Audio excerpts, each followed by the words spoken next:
Bonsoir. Mon exposé ne sera pas un voyage supersonique, mais plutôt une promenade, enfin, comme vous avez pu faire avec Gilles Vidal, comme nous avons pu faire avec Gilles Vidal, mais plutôt une promenade un peu impressionniste dans l'histoire du christianisme, avec quelques éclairages particuliers sur des personnages, en particulier au XIXe siècle, sur des événements importants. Pour démarrer, donc j'ai choisi ici ce Christ de la cathédrale de Cefalù, qui date du XIIe siècle. Le roi Roger II de Sicile, a fait venir de Constantinople des mosaïstes, et ils ont réalisé donc ce Christ pantocrator dans la tradition byzantine, hein, donc avec un Christ bénissant qui tient donc le livre. Pourquoi je l'ai choisi? Parce qu'on est là, en particulier en Sicile, mais dans ce Christ-là, à la rencontre de deux cultures religieuses. D'une part, donc, les mosaïstes byzantins, et d'autre part, l'arc ogival qui vient de la France du Nord et de l'Europe. Et donc là, on est bien dans un lieu qui parle aux deux, d'autant plus que le texte est à la fois en latin et en français. Donc c'est en anglais. Donc vous avez là ce Christ, vous avez donc ce Christ qui parle aux deux religions. Donc ici, vous avez peut-être été surpris par le titre de mon exposé, puisque j'ai choisi une vieille histoire. Souvent, on a l'idée que l'œcuménisme est un phénomène récent, du XXe siècle. Mais quand le père Lucas m'a proposé cette conférence, eh bien, je me suis dit tout de suite, il y a le concile œcuménique qui date des premiers siècles de la chrétienté. Donc, dans cette histoire plurimillénaire, j'ai placé cette thématique de l'œcuménisme dans cette longue période. Donc, forcément, il va y avoir des ellipses. Premier temps, je vais donc vous parler des conciles œcuméniques. Je suis obligée de centrer, de faire celui de Nicée, je vous expliquerai pourquoi. Puis, donc on parcourra rapidement les autres. Deuxième temps, je passe sur ce que j'appelle le temps des divisions pour arriver au XIXe siècle avec des personnages importants qui forment comme une chaîne, donc des personnages en marge de l'Église catholique, comme une chaîne qui pose des petits cailloux sur le chemin de l'œcuménisme. Et dans un troisième temps, le Concile Vatican II, qui véritablement est un moment de changement dans les relations de l'Église catholique avec les autres religions. Donc, voilà, je vous renvoie pour toute la partie du développement.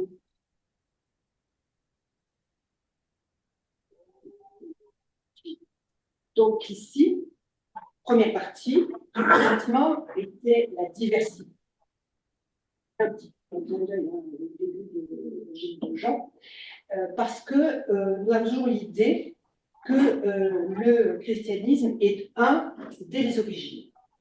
Mais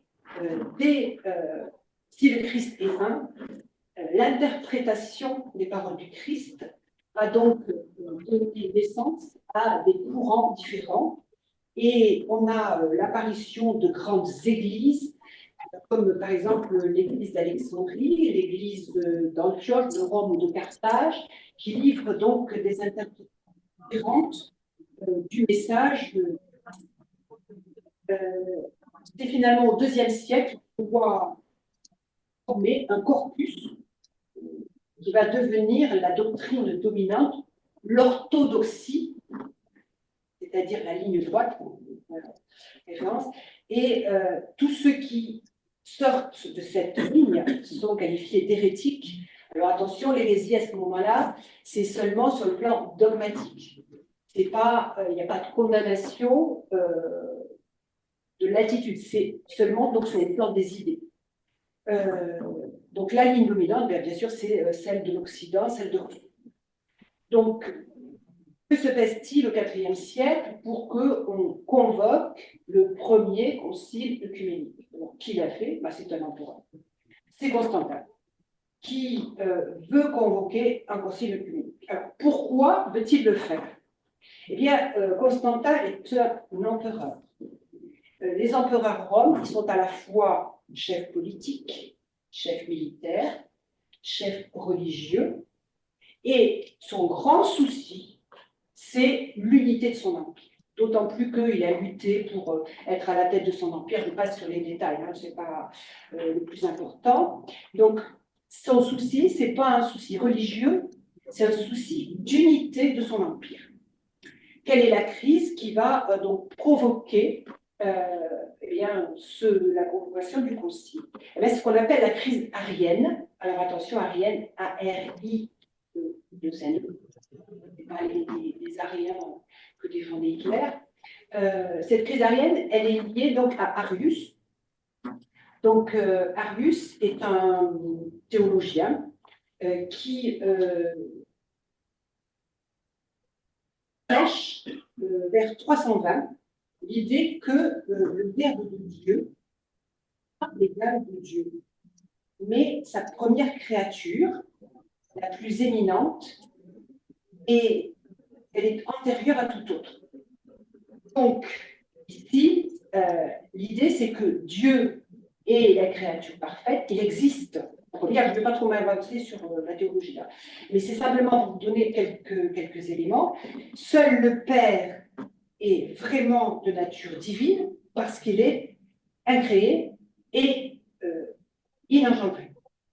Donc le Fils est dans une sorte de position intermédiaire, hein, et finalement, ici, on a une différence entre les trois personnes de la Trinité. Et là, donc je le fais rapidement, hein, je vous le dis rapidement, après on peut peut-être revenir dessus. Donc au sein de la Trinité, les personnes divines ne peuvent être ni égales, ni confondues. Seul Dieu est unique et inconnaissable, infini, sans commencement ni origine. Et ça pose quand même un problème, parce que ce Dieu-là, c'est un peu compliqué à connaître. Hein. Et puis, bon, il est à Alexandrie. Je vous ai dit que la doctrine dominante, elle était plutôt d'Occident. Donc là, ça coince un petit peu. Et en fait, c'est une doctrine qui est plus philosophique que biblique. Donc ici, hein, cette doctrine, elle apparaît dangereuse. Et l'écho qu'a Arius, en particulier en Orient, pose problème à Constantin. Donc certains ont pu dire hein, que c'était une forme de théologie archaïque, mais je ne reviens pas là-dessus. Donc l'empereur, inquiet, il va proposer une première conciliation, après, on pourrait appeler ça comme ça. Il envoie à Alexandrie un homme de confiance qui est Ossius de Cordoue. Cordoue, donc en Espagne, on connaît bien là avec l'Occident. Mais Ossius ne parvient pas à éteindre le conflit. Et à ce moment-là, l'empereur décide de réunir un concile. Et même s'il y en avait eu un premier qui va mettre les moyens, il convoque donc ce concile à Nicée en Bithynie, près de sa résidence impériale de Nicomédie. Il le convoque donc le 20 mai 325. On dit que il est œcuménique. Alors à ce moment-là, qu'est-ce que ça veut dire œcuménique? Ça veut dire qu'il va convoquer les évêques du monde entier. Donc il en convoque 250. Alors bon, je reviendrai après un petit peu là-dessus. Je vous donne simplement la définition d'un concile. Donc un concile, c'est une réunion des évêques d'un territoire qui est destiné à prendre un certain nombre de décisions. Ça peut être des décisions dans le domaine dogmatique ou dans le domaine de la discipline. Donc on a les premiers conciles qui apparaissent dès la fin du IIe siècle, et c'est des conciles locaux pour, par exemple, des conflits à propos de la date de Pâques ou de la validité des sacrements. Donc ici, je vous ai dit, il convoque donc tous les évêques, et il va y avoir donc ici, voilà, cette icône qui montre donc le premier concile de Nicée. Il met à la disposition des évêques sa poste, etc. Il reçoit vraiment très bien, il est chouchoute. Et ils sont essentiellement venus d'Orient, de Grèce, d'Égypte, de Palestine, de Syrie, d'Asie mineure. Et on a 4 évêques d'Occident, dont Ossius de Cordoue, et 2 prêtres qui représentent le pape de Rome, Sylvestre. On ne sait pas grand-chose de ce concile parce que les actes n'ont pas été conservés. Ici, quand vous voyez l'icône, donc le personnage au premier plan est un évêque, l'évêque Spiridon, qui s'exprime devant le concile. Derrière lui, donc à droite de l'autel, on a le représentant de l'évêque de Rome, et à droite de l'évêque de l'autel, l'empereur Constantin. Président de la première séance, on ne sait pas après ce qu'il a fait, on ne sait pas bien qui a présidé le concile. On a donné le chiffre de 300 évêques. Ce chiffre-là correspond, en fait, le chiffre de 318, c'est un chiffre symbolique qui fait référence au chiffre de la maison d'Abraham. Donc, vous voyez qu'en fait, on ne sait pas grand-chose sur la façon dont c'est devenu le concile et sur le rôle qu'ont eu à la fois l'empereur et les évêques. Le témoin privilégié, c'est Eusèbe de Césarée, qui est un écrivain, un théologien, et qui est très proche de Constantin, qui l'admire. Voilà. Donc, on a le peu de choses qu'on sait, c'est à travers le récit d'Eusèbe de Césarée, mais par contre, ce qui est important, c'est le texte, et on va en sortir. Donc, pendant le concile, eh bien, on a l'éventail de toutes les tendances théologiques qui sont présentes dans le monde et les théologiens qui s'opposent. Et finalement, c'est Ossius de Cordoue, qui est soutenu par l'empereur Constantin, mais aussi bien sûr par l'évêque de Rome, hein, par le pape à ce moment-là, qui impose comme dogme de foi la croyance de l'homoousion, c'est-à-dire le fait que Jésus, Fils de Dieu, est engendré et non pas fait, avec un terme qui est un terme qu'on va retrouver dans le credo, consubstantiel et égal au Père. Cette position, elle vient d'un certain nombre de pères d'Occident, en particulier de Tertullien, qui défendait cette idée-là. Donc, le texte, c'est le fameux credo du concile, et on va essayer de comprendre pourquoi il a pu faire là. Donc, vous l'avez ici, ce texte. Il reprend une partie de ce qu'on appelle le symbole des apôtres, le texte qu'on disait au moment du baptême, qui est beaucoup plus sur les faits, hein, qui raconte donc la vie du Christ, mais il va rajouter des choses. Donc, comme dans le credo d'origine, nous croyons en un seul Dieu, le Père Tout-Puissant, créateur de toutes choses visibles et invisibles, et en un seul Seigneur, Jésus-Christ, Fils de Dieu, unique engendré de Dieu. C'est-à-dire, et là, en fait, on voit bien l'influence de la théologie occidentale, de la substance du Père. Alors, on trouve ce terme de substance, on parle, consubstantiel au Père. Vous voyez, donc ça, ici, on est passé du symbole des apôtres à autre chose. Hein, donc, cette définition-là, donc ce terme-là, de fils consubstantiel au Père sans subordination, c'est la formule de foi qui est adoptée à Nicée. Elle a été proposée donc par Eusèbe et par Ossius de Cordoue. Et on est là dans une formule qui va rester. C'est fondamental.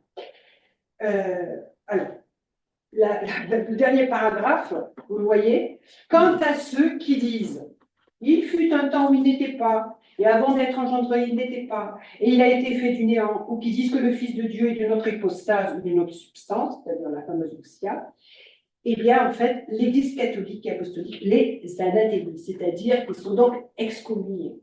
Et là, c'est Arius. Voilà, donc ici, hein, cette formule-là qui est fondamentale, donc l'excommunication d'Arius, et on décide aussi de la date de Pâques qui est décalée d'un dimanche par rapport à la Pâque juive. Alors, on a l'impression que tout, après Nicée, c'est bon. Non, non. Nicée n'a pas ramené l'unité, parce que les évêques ont subi des pressions. Et donc certains ont accepté pour éviter les représailles, parce que, bien, par exemple, un des soutiens d'Arius a été exilé, et assez rapidement, donc les réticences s'installent. Le vocabulaire utilisé par le credo est métaphysique, et en fait, ça ne se trouve pas dans l'écriture, c'est un petit peu complexe hein, pour arriver à se l'approprier.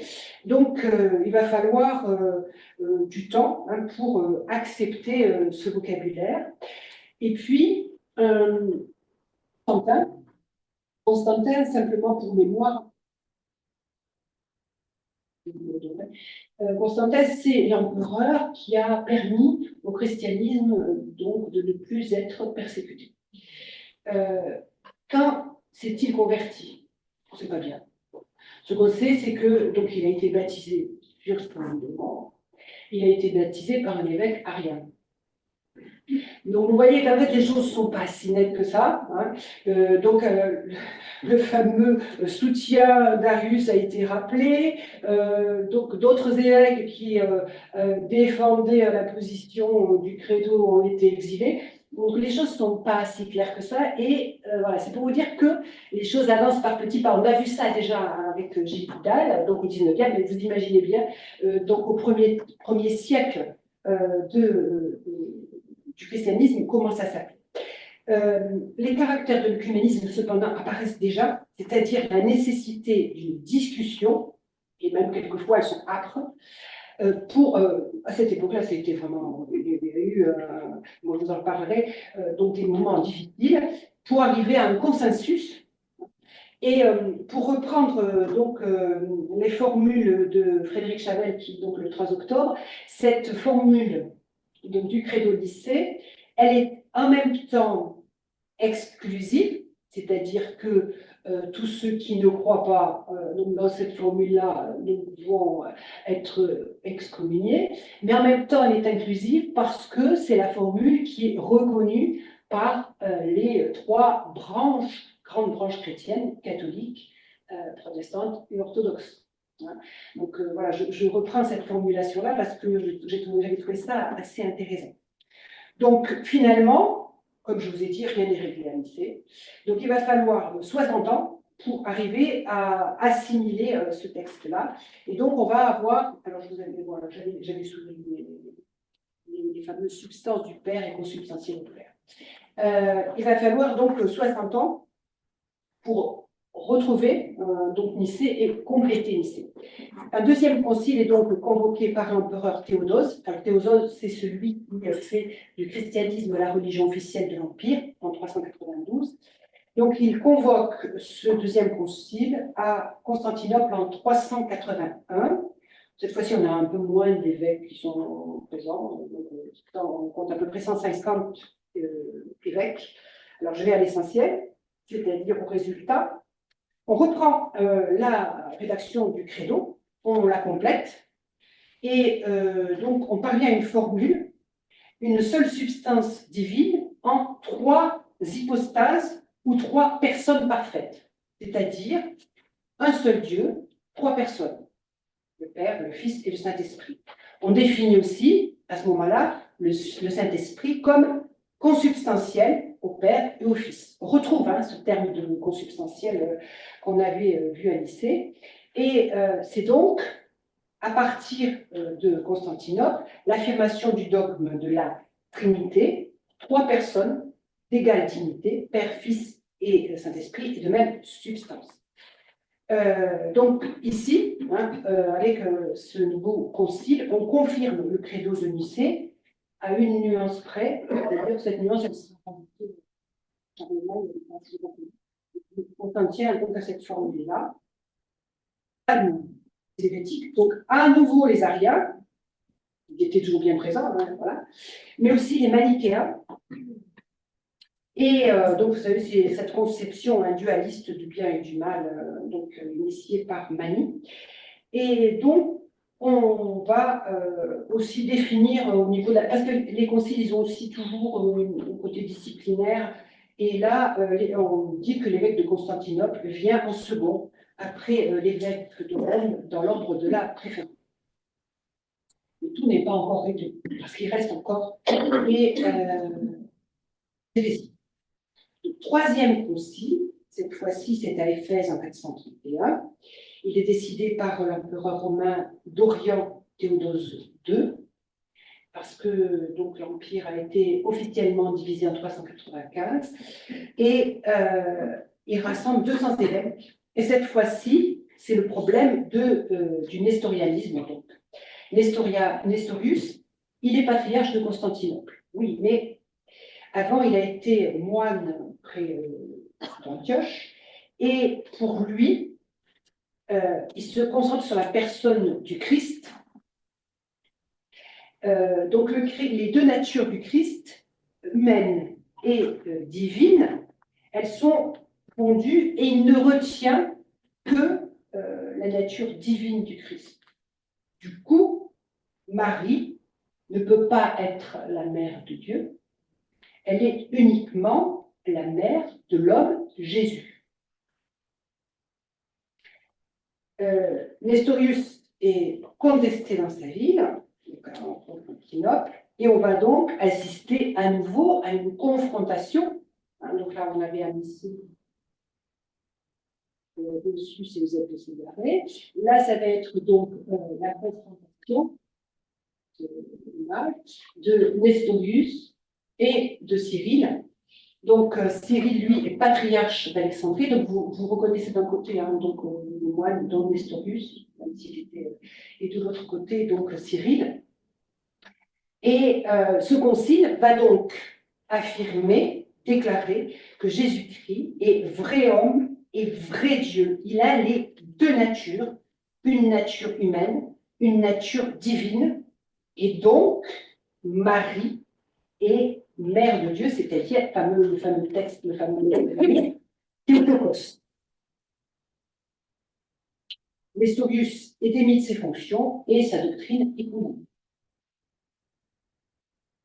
Le quatrième concile, c'est le concile de Chalcédoine en 451, et celui-là, il n'est pas convoqué par un empereur, mais pour la première fois par un empereur, par un pape, par l'évêque de Rome, Léon Ier, on appelle Léon le Grand, qui a été pape de 440 à 461.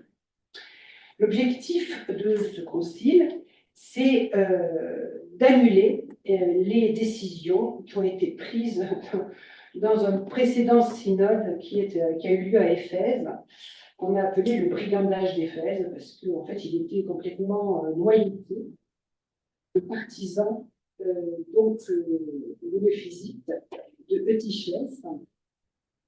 Et donc, il avait noyauté ce concile pour obtenir ce qu'il voulait. Donc, on a lu les décisions de ce concile qui consacrait la thèse monophysique. Alors, qu'est-ce que c'est que le monophysisme? Eutychès, donc, était supérieur d'un monastère de Constantinople, et donc, lui, il affirme la nature humaine et la nature divine du Christ complètement unies. Et il ne retient donc que la nature divine. Donc, vous voyez, on est dans le prolongement de ce qu'on a déjà vu. Donc, cette doctrine, elle est condamnée.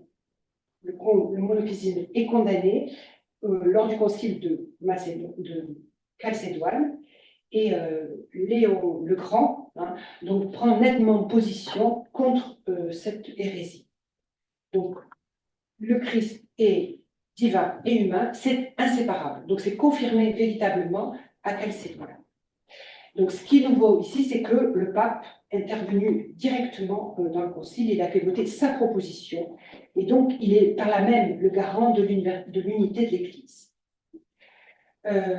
Et malgré donc cette impression d'unité, ce concile a aussi divisé, parce qu'à partir de là, un certain nombre d'églises d'Orient se séparent donc du reste de l'Église. Donc on a l'Église nestorienne de Perse qui fait sécession, les églises monophysiques, c'est-à-dire coptes d'Égypte et jacobites de Syrie, qui font aussi sécession, et l'Église arménienne qui comprend mal les résultats du concile et qui aussi se sépare. Donc, quand est-ce que ces conciles ont reçu le nom d'œcuménique? C'est à partir de 1054, c'est-à-dire du schisme de l'Église d'Occident,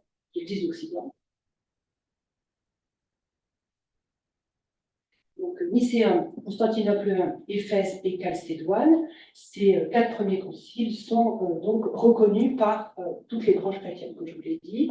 Les suivants, c'est-à-dire les quatre premiers plus les quatre suivants,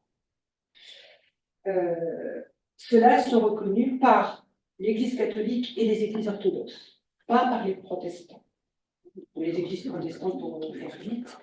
Et à partir donc, du IXe siècle, vous voyez le dernier avec le IXe siècle, tous les conciles suivants, eh bien, tous ces conciles-là sont uniquement des conciles de l'Église catholique, même s'ils portent le titre de concile œcuménique. C'est clair.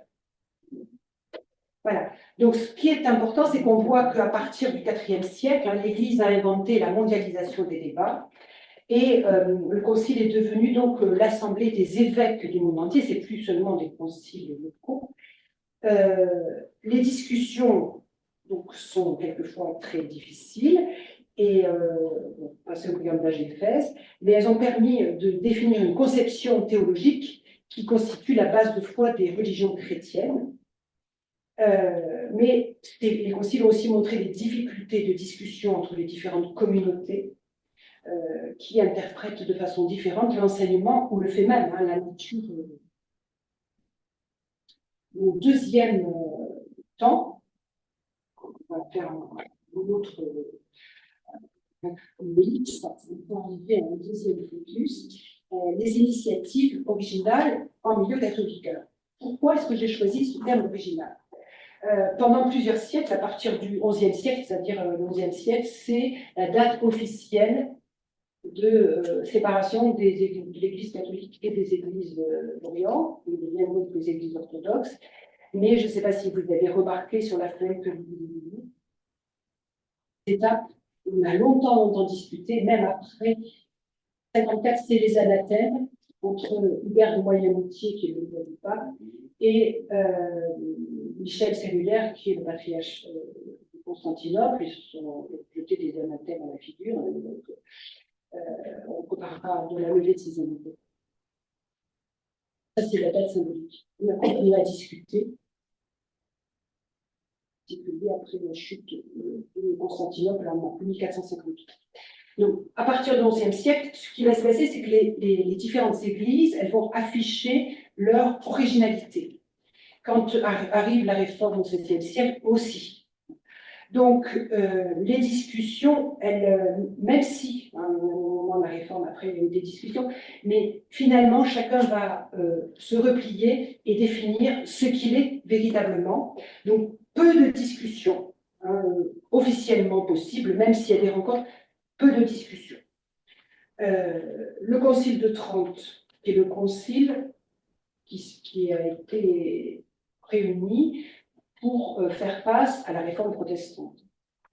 Donc, il dure 18 ans, 1545-1563.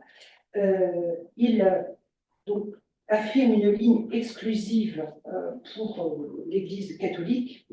L'unité doit être réalisée autour de la parité et progressivement, et en particulier au XIXe siècle, seulement les frères séparés doivent réintégrer le giron de l'Église catholique. Et les papes du XIXe siècle, certains papes du XIXe siècle vont être très rigoureux. Aucun catholique, que ce soit responsable ou même fidèle, ne peut participer à l'aventure œcuménique.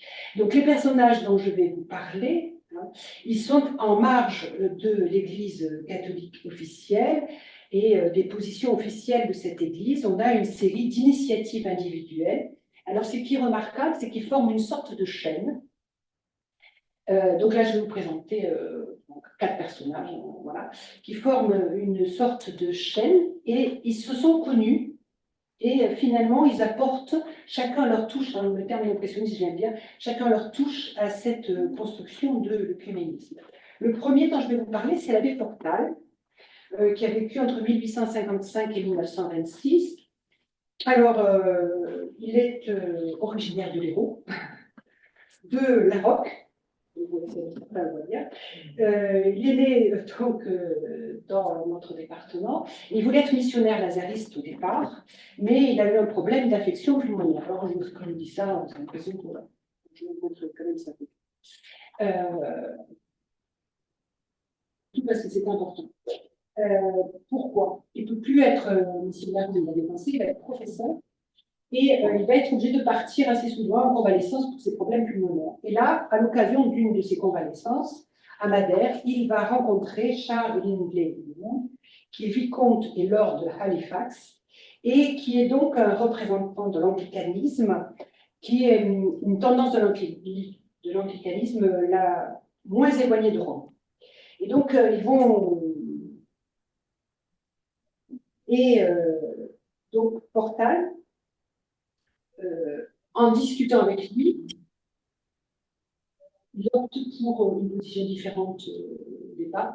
Il pense qu'on peut être amis et puis on n'est pas obligé de faire rentrer les anglicans dans l'Église catholique.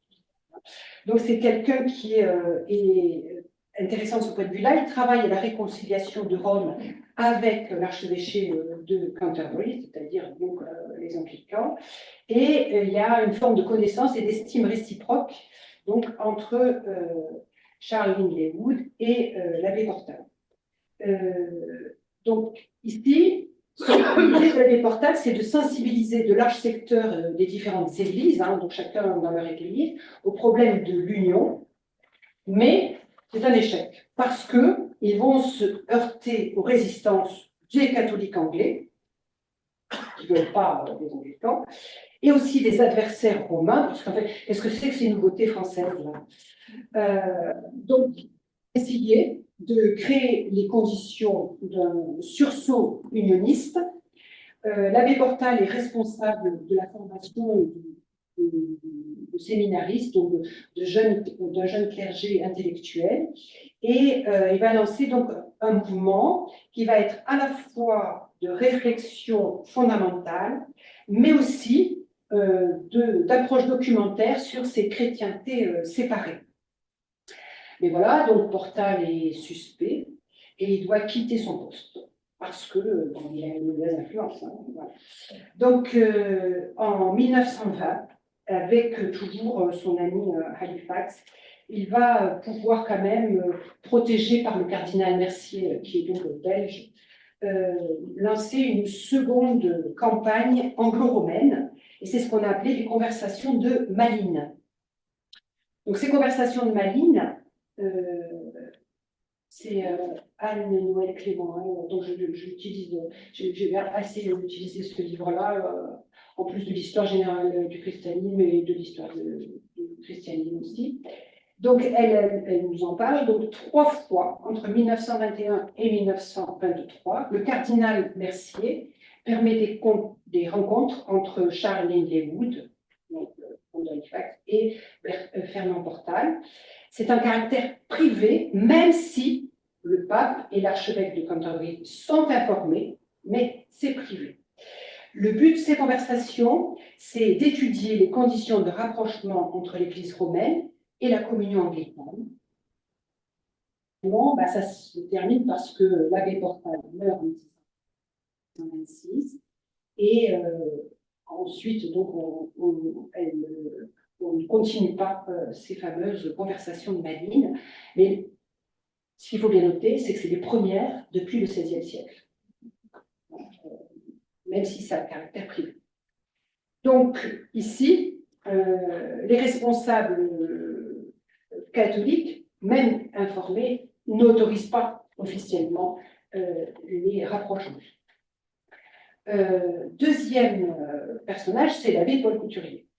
Alors, lors de la conférence de Gilles Vidal, j'ai fait une erreur, je la confesse, je pense que je ne suis pas la seule, que ici, au début de la biographie de Paul Couturier que nous donne Anne-Noël Clément, elle nous dit « L'abbé Paul Couturier était un prêtre lyonnais, professeur de sciences dans un collège catholique qui a vécu dans la première moitié du XXe siècle. Un homonyme contemporain du premier est également célèbre, le dominicain et artiste Marie-Alain Couturier, qui s'appelle Pierre Couturier du point de vue de l'état civil, qui est mort un an après Paul Couturier, qui a été un des principaux acteurs du renouveau de l'art sacré en France. Et moi, en fait, voilà, tout simplement, j'ai fusionné les deux.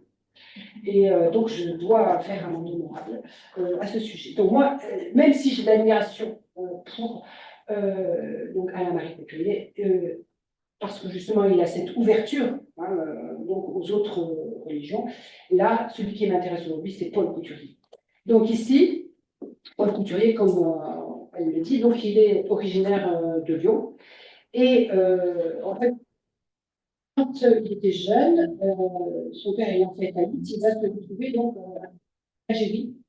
Et peut-être qu'à ce moment-là, il a déjà eu donc contact avec une autre religion qu'est l'islam, mais on n'insiste pas là-dessus. Moi, je pense que quand même, il a eu ce premier contact avec une autre religion. Donc, il entre au séminaire. Il a une formation qui est une formation plutôt piétiste. Il est un grand admirateur du curé d'Ars. Et il est ordonné prêtre donc en 1906. Et en même temps, il devient aussi professeur de physique, dans un établissement, donc l'établissement des Chartreux à Lyon, où il reste jusqu'en 1946. Donc, il fait toute sa carrière. Je souris parce que moi aussi, j'ai fait toute ma carrière dans le même établissement. Il est donc un des contemporains des premiers pas de l'œcuménisme. Comment? Alors, il y a plusieurs temps. Le premier temps, donc, il fait la guerre, mais après la guerre de 1914-1918, il va rencontrer le père Albert Valentin, qui est un jésuite, une retraite ignatienne, et il va faire une première découverte des textes. Et puis, surtout, à partir de 1923, ils vont donc accueillir les réfugiés russes. Donc, après la révolution russe de 1917, des réfugiés russes arrivent en France et donc il y a un apostolat auprès de ces immigrés russes. Donc, ils découvrent la religion orthodoxe, même si l'objectif, c'est le retour à Rome de ces chrétiens orientaux. Il y a une chapelle qui est construite, qui est la chapelle aménagée, Saint-Irénée, et l'abbé va donc se dévouer auprès de ces Russes, et il va donc développer de l'amitié, mais aussi une compréhension de la religion, il va bien connaître les prêtres orthodoxes. Deuxième ouverture, eh bien, il va y avoir une ouverture au milieu intellectuel lyonnais grâce à un industriel, Victor Carrian, qui invite régulièrement des intellectuels catholiques ouverts. Victor Carrian fait partie du Sillon de Marc Sangnier, qui est un mouvement du christianisme social qui cherche à réconcilier les ouvriers avec l'Église. Et donc, Paul Couturier va séjourner plusieurs fois dans le Vercors, dans la maison de campagne de cette famille, et il va avoir donc contact avec des philosophes, des théologiens qui vont ouvrir d'autres perspectives, en particulier les lectures de Seigneur de Chapelle.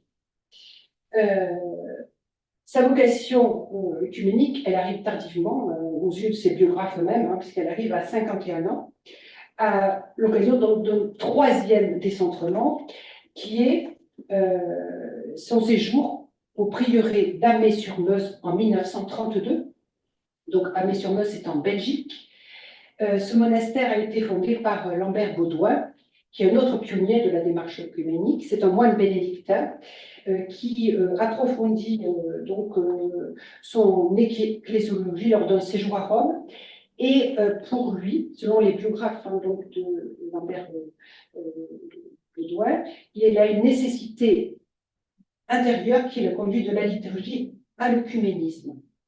Il a le projet de créer un monastère de type nouveau, qu'on appelle le monastère de l'Union, avec un grand U. Pour lui, dans un des ouvrages, il précise son idée. Il veut un esprit romain, une âme orientale, un régime monastique, un sens catholique. Donc, un esprit romain, une âme orientale, un régime monastique, un sens catholique.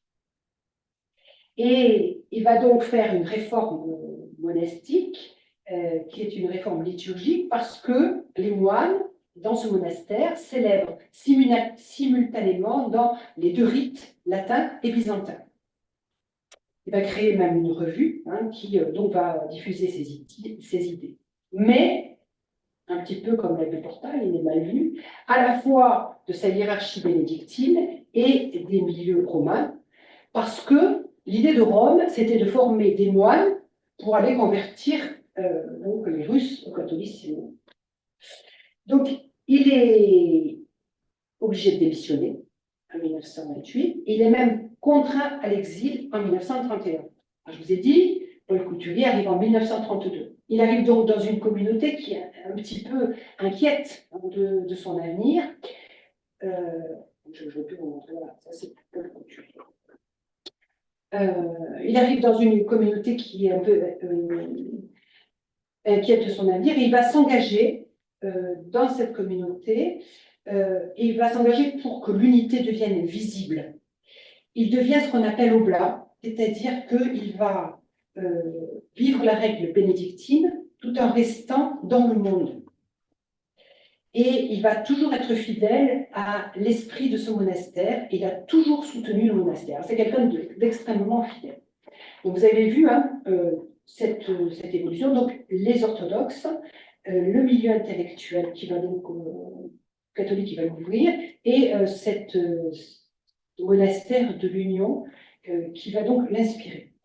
Donc, à l'occasion de ce séjour à Amé, il va réfléchir à une possible célébration à Lyon, octave des prières. Qu'est-ce que c'est que cette octave des prières? En 1895, XIII avait recommandé une neuvaine de prières pour presser la réconciliation des frères séparés avec l'Église catholique romaine. Cette neuvaine de prière, elle a été mise en place à ce moment-là à Pentecôte. Et elle était assortie donc d'indulgence. C'est clair que tout le monde est indulgent. En fait, donc, je ne parle pas de l'époque de Luther en général, c'est un certain nombre d'actions, de bonnes actions, qui permettent d'avancer sur le chemin du salut. Je vous le fais le plus simplement possible. Donc, cette neuvaine, elle a été revue en 1908 par deux anglicans. Louis Watson, qui est un anglican des États-Unis, un révérend anglican, qui veut créer une communauté consacrée à l'unité des chrétiens, et Spencer Jones, qui est lui britannique, qui voulait le retour de l'Église anglicane dans l'Église romaine. Donc, ils font donc une nouvelle croisade pour l'unité des chrétiens, ensemble, et ils créent, ou ils revoient, donc l'octave pour l'unité de l'Église, et cette fois-ci, elle est déplacée dans le temps. Ils choisissent la date du 18 janvier parce que c'est la fête de la chaire de Saint-Pierre à Rome, et la fin le 25 janvier parce que c'est la fête de la conversion de Saint-Paul. Donc, vous voyez pourquoi on a ces dates-là. Ils introduisent donc une dimension missionnaire dans cette octave, et cette octave est reconnue en 1916 par Pie X, mais avec l'objectif, avec le pape à ce moment-là, convertir et de permettre le retour des chrétiens séparés dans le giron de l'Église. Toujours cette idée-là. Alors, Paul Couturier, il va évoluer. Donc, il organise en 1933 3 jours de prière, du 20 au 22 janvier, et son programme de 3 jours s'est consacré aussi au retour des chrétiens séparés à l'unité de l'Église. Vous voyez la nuance de vocabulaire. En 1934, autre dimension, eh bien, l'octave solennelle de prière s'intègre à l'octave mondiale recommandée par les papes, et il va proposer des intentions différentes pour chaque jour. Par exemple, un jour, c'est le retour des orientaux séparés, des anglicans, des protestants, des juifs, des païens, etc. Et il a le désir que les baptisés non catholiques puissent participer à ces prières pour l'unité. Donc, vous voyez l'ouverture. On n'est pas dans l'Église catholique. Donc, c'est un changement d'objectif pour cette fameuse. Et il cherche à entraîner. Il est très fédérateur, il est dans l'action. C'est un spirituel, mais c'est un spirituel qui agit. Il cherche à entraîner les abbayes de plusieurs confessions chrétiennes. En particulier, il envoie un message à l'abbaye anglicane de Nashdom. C'est une référence au quadrilatère de Lambert. Je vous lis son texte. L'union des prières de tous les disciples du Christ aurait une valeur spéciale pour obtenir du Père le miracle de l'union, miracle que nous désirons tous. La division des chrétiens qui aiment sincèrement le même Christ et vivant de lui et pour lui, quel scandale pour tous. Donc vous voyez, en fait, cette référence au Christ lui permet d'être ouvert à l'unité sans contrainte. Je trouve que c'est très intéressant. 1934, la prière du baptisé pour l'unité chrétienne s'inscrit directement dans celle du Christ au soir du vendredi saint pour qu'il soit un. Donc toujours cette référence au Christ. Et cette même année, il rencontre le métropolite de l'église russe, dont Monseigneur Eloge, et il l'invite officiellement à la semaine de prière de 1935. Donc en 1935, il se rend compte que sa conception de cette semaine de l'unité n'est pas évidente pour les yeux des catholiques, qui sont toujours habitués à partir de Rome. Il renouvelle l'octave et il la transforme en semaine universelle de prière pour l'unité chrétienne, avec des célébrations, des conférences, des orateurs variés. Et ça permet donc d'initier une forme de théologie comparée. 1936, l'horizon s'élargit au dialogue interreligieux avec des thèmes de conférences comme Israël et chrétienté, ou en 1939, élément islamique d'un royaume de Dieu. Donc, ce décentrement est fondamental, et vous voyez donc naître là l'idée de l'unité et de l'ouverture aussi au dialogue interreligieux. Alors, c'est en 1937-38, il va aussi en Angleterre, il découvre l'anglicanisme, il est très bien accueilli, et donc ici, on a toute cette volonté pour Paul Couturier de voir l'octave, j'oublie son texte, nous comprenons cette octave comme une convergence de prières de chaque confession chrétienne en pleine liberté et indépendance vers le Christ que nous aimons, adorons et prêchons. Pour lui, l'union, elle se fait autour du Christ et autour de la prière. C'est un spirituel, l'abbé Paul Couturier. Après la Deuxième Guerre mondiale, la prière des chrétiens pour l'unité. Et cette prière, cette semaine de prière va donc sortir du giron donné pour devenir véritablement international. Il y met beaucoup d'énergie. C'est lui-même qui va faire des tracts pour les envoyer dans le monde entier, depuis même son établissement des Chartreux. Il propose donc dans ses tracts et dans ses brochures un thème, des lectures bibliques, des prières, des chants qui sont composés pour l'occasion. Il envoie ça dans le monde entier, de façon à ce que donc cette semaine de prière concerne non seulement les églises lyonnaises, françaises, européennes, mais le monde entier. C'est véritablement l'œuvre de sa vie. Donc, aussi, il va que donc des catholiques puissent aller à la conférence donc, du Conseil œcuménique des Églises, en particulier qui participe à Foi et Constitution en 1948.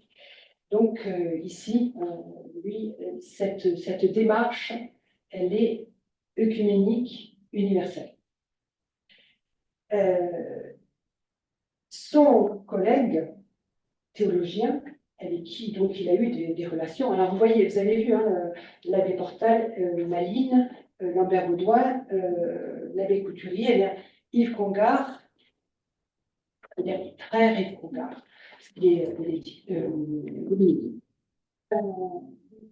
Congar est lui le théologien.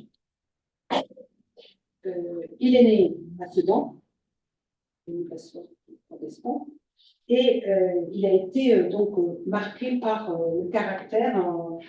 C'est donc dans l'article de la Croix, Sophie de Villeneuve qui dit ça, le climat fraternel et d'émulation qui existe entre les communautés protestantes et catholiques à Sedan. Donc lui, il devient donc séminaire de Carmes. Il devient dominicain en particulier avec le Sauchoir, qui est un couvent d'études de la province de Belgique, où il fait donc des études théologiques très, très poussées. Et en 1929, la lecture de l'évangile de Jean, en particulier la prière sacerdotale, l'émeut. Alors voilà ce qu'il a dit. Ma vocation ecclésiale et unique est apparue en 1929.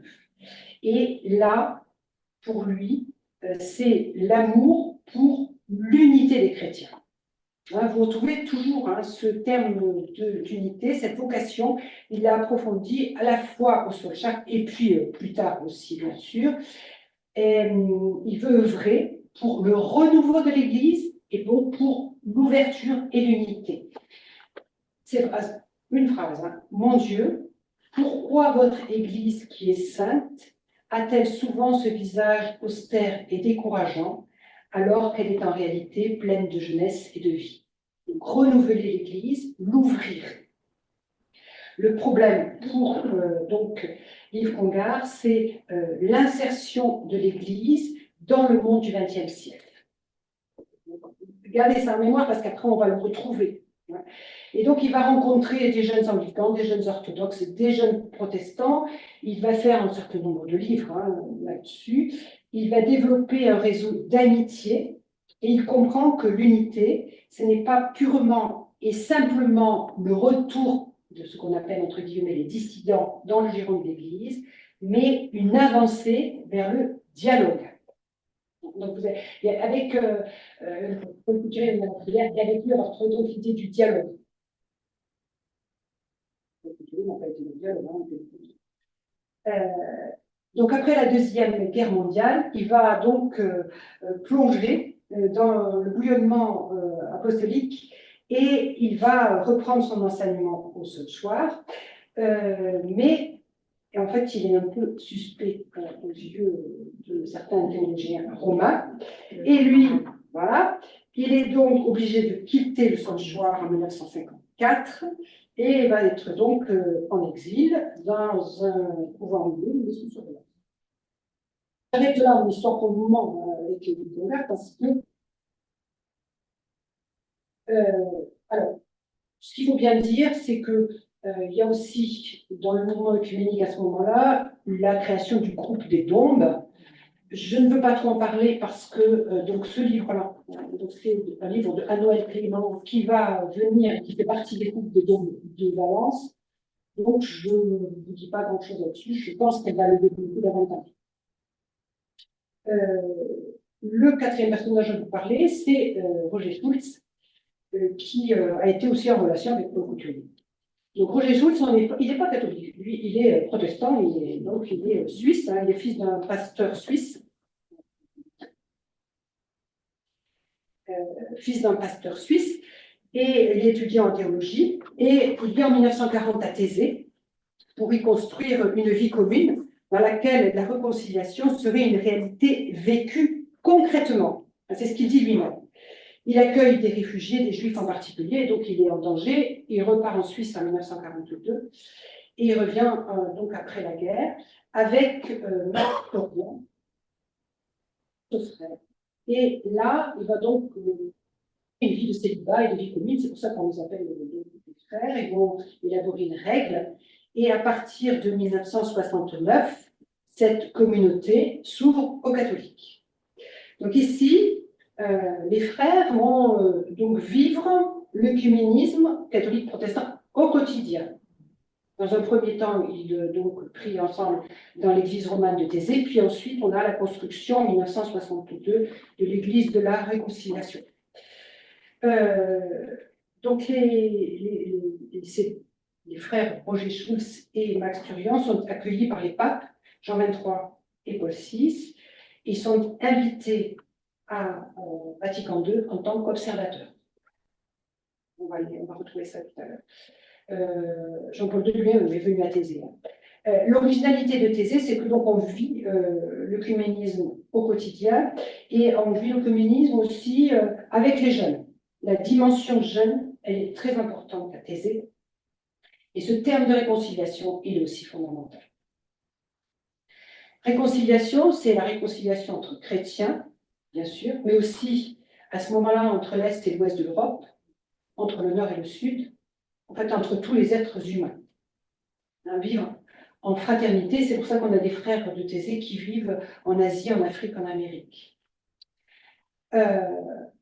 Donc Thésée organise des rencontres internationales et des rencontres internationales de jeunes. Les jeunes viennent très nombreux, beaucoup parmi nous sont déjà allés à Thésée. Et ça continue encore aujourd'hui. Aujourd'hui, on a à peu près une centaine de frères issus de 30 nations. Et on a des chants qui viennent de Thésée qui sont chantés aussi bien chez les catholiques que chez les protestants. Donc c'est un rôle essentiel. On médite, on prie, on travaille, on chante ensemble. Les frères de Thésée vivent de leur travail.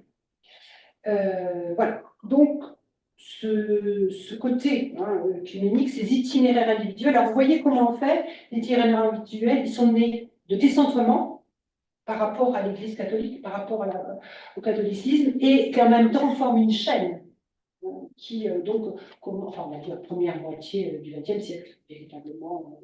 Là, ces itinéraires individuels, même en marge de l'Église, même assez limités, même s'ils ont été contraints, ils sont révélateurs d'un nouvel état d'esprit pour une partie de l'Église catholique. Et c'est pour ça que donc, on peut dire qu'ils préparent en partie Vatican II. Donc c'est la troisième partie, Vatican II, un concile historique.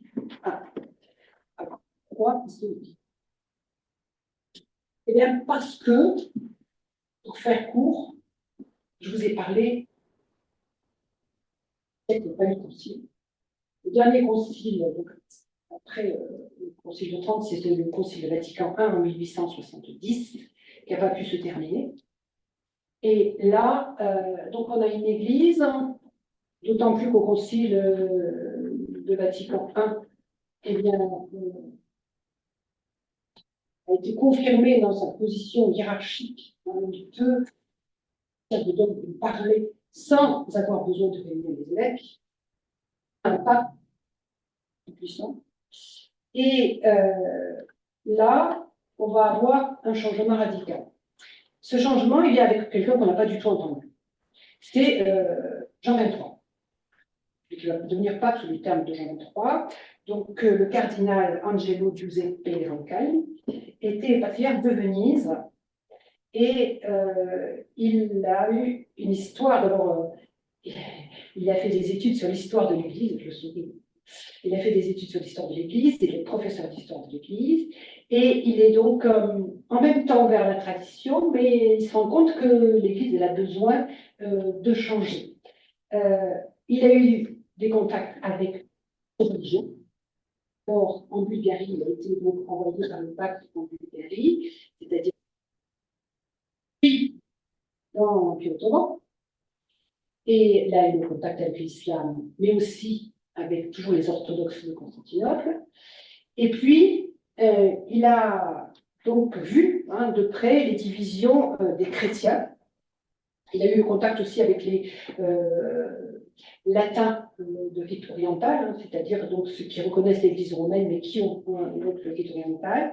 Et il a aussi, après la guerre, été envoyé en France, où il a dû, donc cette fois-ci, pour régler le problème des évêques qui avaient été proches de Vichy ou pas. Enfin.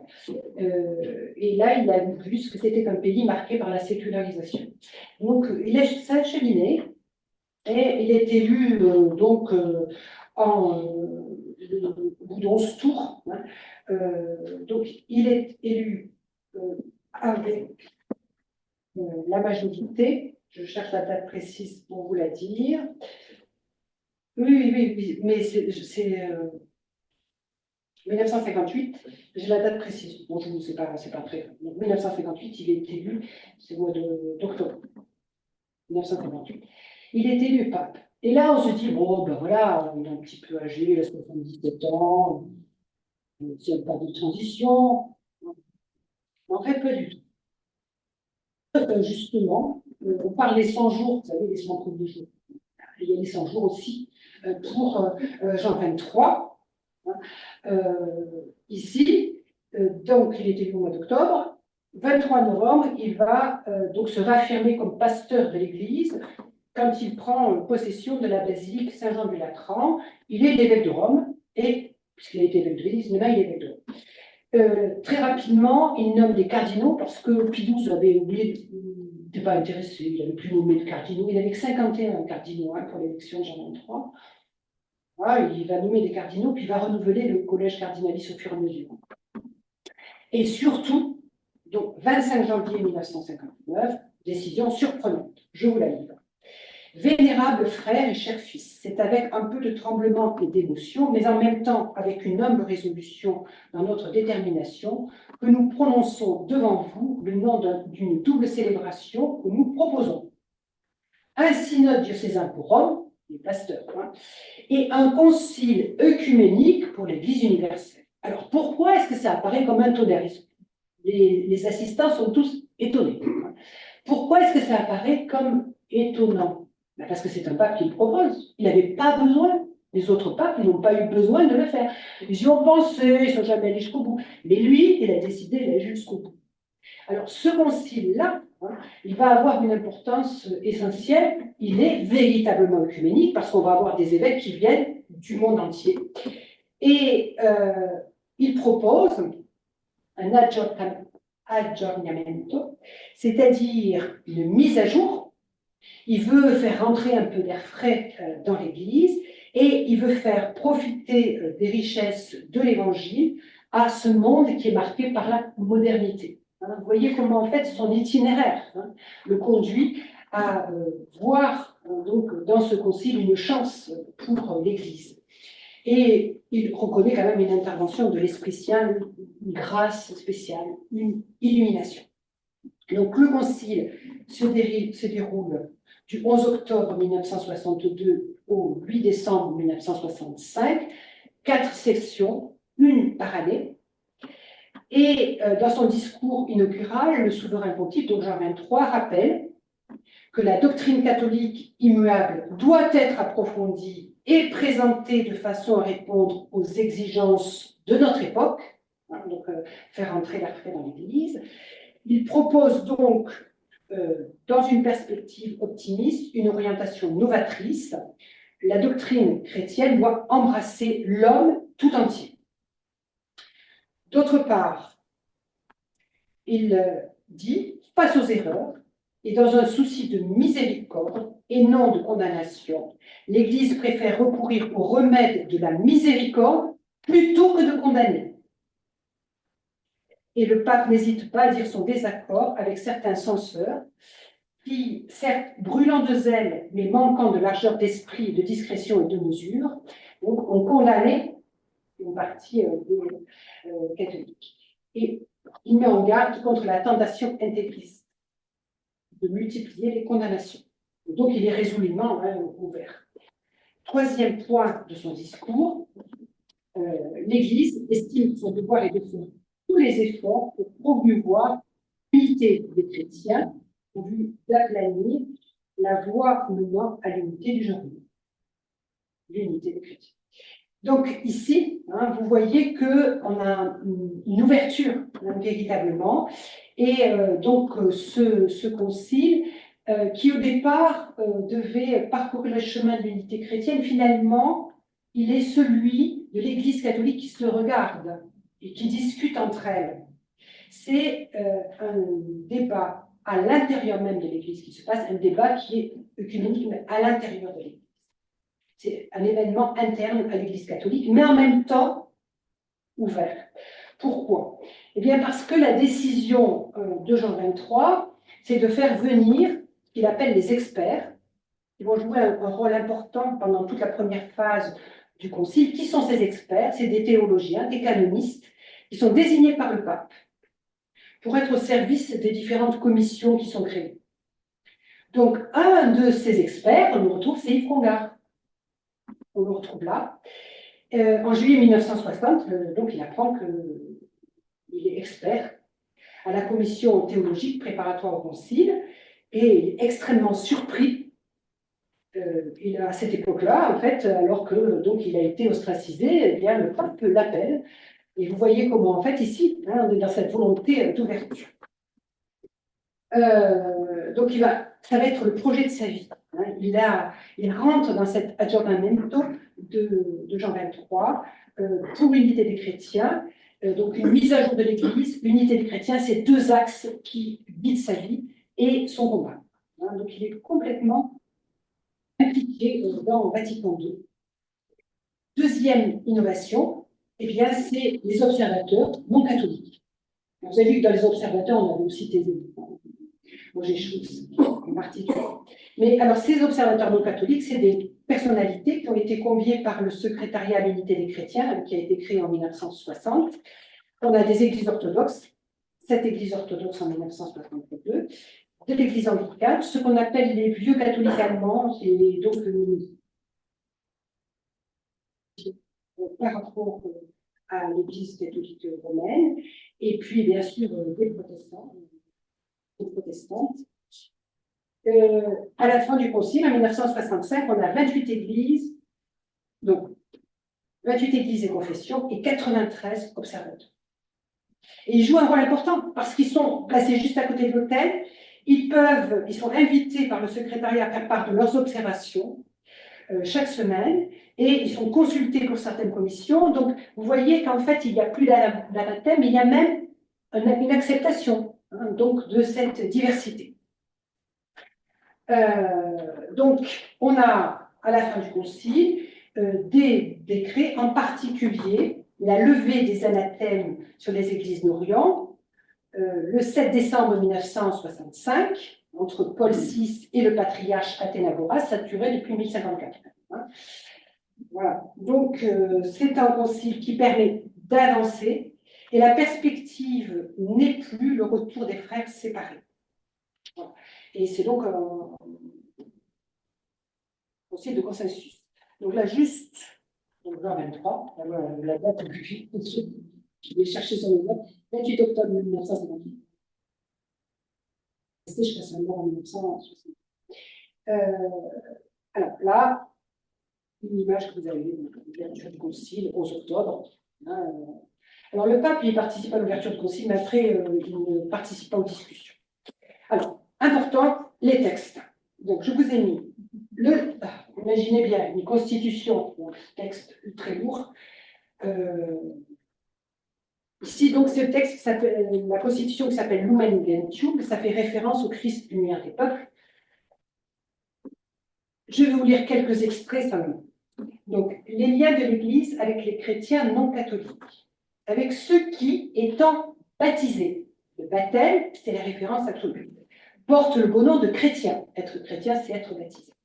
Sans professer pourtant intégralement la foi ou garder l'unité de la communion sous le successeur de Pierre, l'Église se s'est unie pour de multiples raisons. Il en est beaucoup, en effet, qui tiennent la Sainte Écriture pour leurs règles de foi et de vie, c'est-à-dire les protestants, et manifestent un zèle religieux sincère, et croient de tout leur cœur au Dieu Père Tout-Puissant et au Christ, Fils de Dieu et Sauveur. Là, on est bien dans cette unité-là. Ils sont marqués par le baptême qui les unit Christ et même reconnaissent et reçoivent d'autres sacrements. Et là, cette fois-ci, quand on parle d'autres sacrements, on va passer aux orthodoxes, d'autres sacrements dans leurs propres églises, Plusieurs d'entre eux jouissent même de l'épiscopat, célèbrent la Sainte Eucharistie et entourent de leur piété la Vierge Marie. Donc vous voyez qu'en fait, ici, on a une ouverture vers les protestants et vers les orthodoxes. Et on rappelle ce qui est commun, donc la communion dans la prière, une véritable union dans l'Esprit Saint. Donc ici, on rappelle ce qui est commun, le baptême, pour tous les chrétiens. Pour les protestants, l'importance des Écritures, la croyance à Dieu et au Christ. Pour les orthodoxes, l'épiscopat, la Sainte Eucharistie, la piété pour la Vierge et l'union dans l'Esprit Saint. Ce qui divise, eh bien sûr toujours, les protestants ne reconnaissent pas l'autorité de l'évêque de Rome, ne reconnaissent pas l'autorité du pape, et pour les orthodoxes, le pape n'est pas supérieur aux autres patriarches. Donc là, on est dans un autre domaine, mais vous voyez bien quand même, on insiste sur l'unité. Et puis, on a la déclaration conciliaire Nostra Aetate qui complète cette constitution, mais cette fois-ci, c'est plus pour les religions non chrétiennes.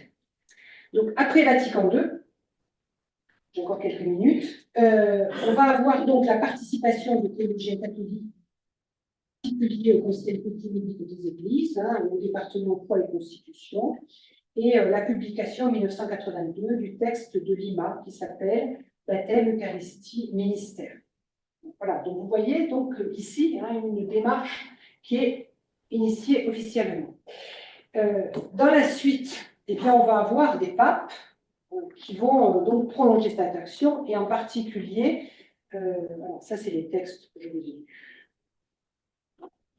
Le pape Jean-Paul II, qui va, dans une lettre encyclique, et je vous ai donné les extraits, donc la lettre encyclique du pape s'appelle Ut Unum Sint, qu'il soit un, on retrouve cette unité et cette parole du Christ.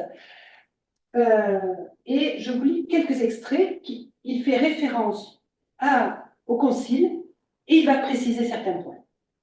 Alors, la lettre encyclique fait 40 pages. Donc, vous avez là quelques extraits. Ça peut être d'autres extraits, mais j'ai essayé d'être de choisir des extraits parlants. Il est vrai que nous ne sommes pas en pleine communion.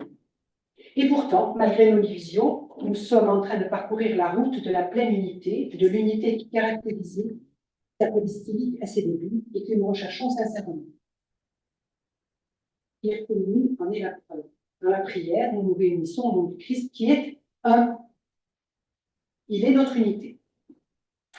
C'est une joie de constater que de nombreuses rencontres œcuméniques comprennent presque toujours la prière. On dira la prière, et qu'elle en est en même temps le sommet. La semaine de prière pour l'unité des chrétiens que l'on célèbre en janvier, ou vers Pentecôte dans certains pays, est devenue une tradition répandue et ferme. Et vous voyez en fait ici, bon, je vous fais le lien avec Paul Couturier. C'est la reconnaissance du travail de Paul Couturier. En dehors de cette semaine, les occasions sont nombreuses au cours de l'année, etc., pour prier ensemble. L'axe de la prière et de la semaine pour loin d'être une prérogative exclusive du siège apostolique, la responsabilité du dialogue œcuménique incombe aussi aux églises locales ou particulières. C'est-à-dire qu'en fait, il renvoie aussi à chaque église ou à chaque communauté la responsabilité de ce dialogue permanent. C'est important. Et aussi un examen de conscience. Un examen de conscience. Les relations entre les chrétiens ne visent pas seulement la prière et le dialogue, elles prévoient et demandent dès maintenant toutes les collaborations pratiques possibles à divers niveaux, pastoral, culturel, social, etc. Donc ici, chacun est renvoyé à son action pour le dialogue œcuménique. Et puis, important, le changement de vocabulaire. Dernier paragraphe. On parle des autres chrétiens, des autres baptisés, des chrétiens des autres communautés, ou d'églises, communautés ecclésiales qui ne sont pas en pleine communion avec l'Église catholique. Vous voyez ici le changement de vocabulaire qui est donc un changement fondamental. Alors, ça n'empêche pas que les positions, quelquefois, des papes sont un peu ambiguës. Donc là, on est forcément dans ce dialogue œcuménique, mais il y a eu aussi des tensions avec Jean-Paul II sur un certain nombre de sujets. Je n'y reviens pas.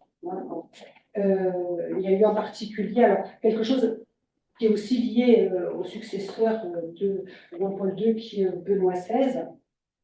Donc ça, c'est des textes que je vous ai lus. Et le successeur de donc Benoît XVI, qui en fait a dit, enfin a proposé à Jean-Paul II, qu'il a accepté, un texte qui s'appelle Dominus Iesu, qui est dédié à l'Église.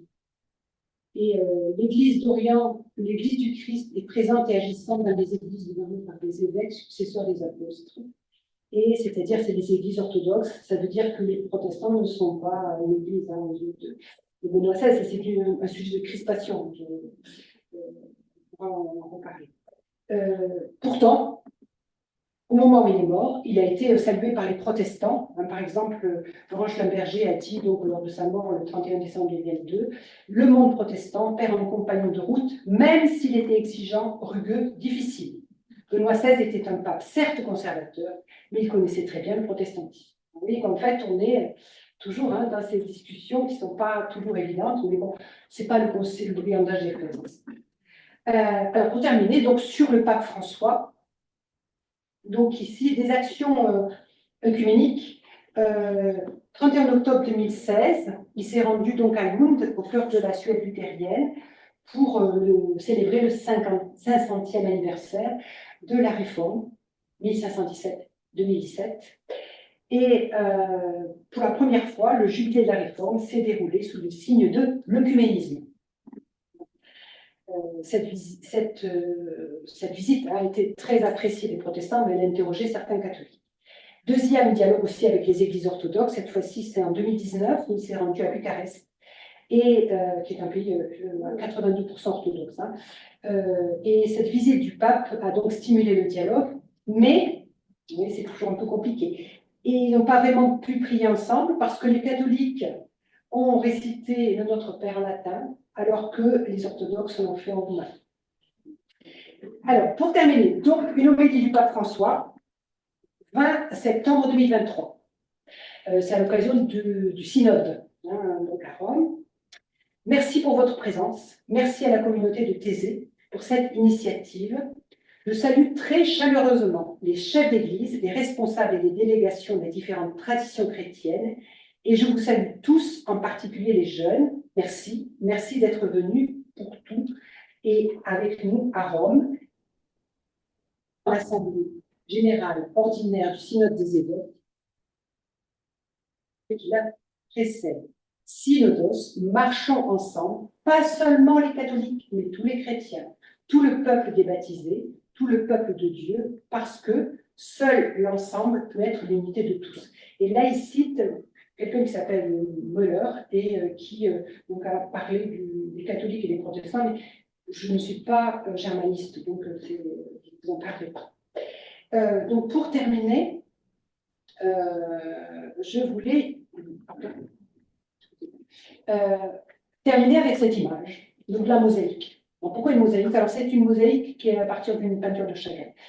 La mosaïque, c'est des petites pierres, chacune est différente, et pourtant, mises ensemble, elles forment un tout, chacune avec sa spécificité. En plus, là, c'est une image assez dynamique, ici, et pour moi, c'est une des images possibles de l'œcuménisme. Donc l'œcuménisme est en marche pour toutes les religions chrétiennes, tant sur le plan officiel qu'au niveau des communautés locales. Ce compagnonnage régulier permet de se connaître, de prier ensemble et d'agir de concert. Mais en fait, il faut vraiment approfondir ça parce qu'on est dans un monde sécularisé qui est difficile pour toutes les religions chrétiennes. Et pour terminer, je voulais vous lire quelques phrases qui sont citées par Jean-Paul Villene dans l'Histoire du christianisme. L'unité par la diversité. On ne peut exclure le scénario suivant.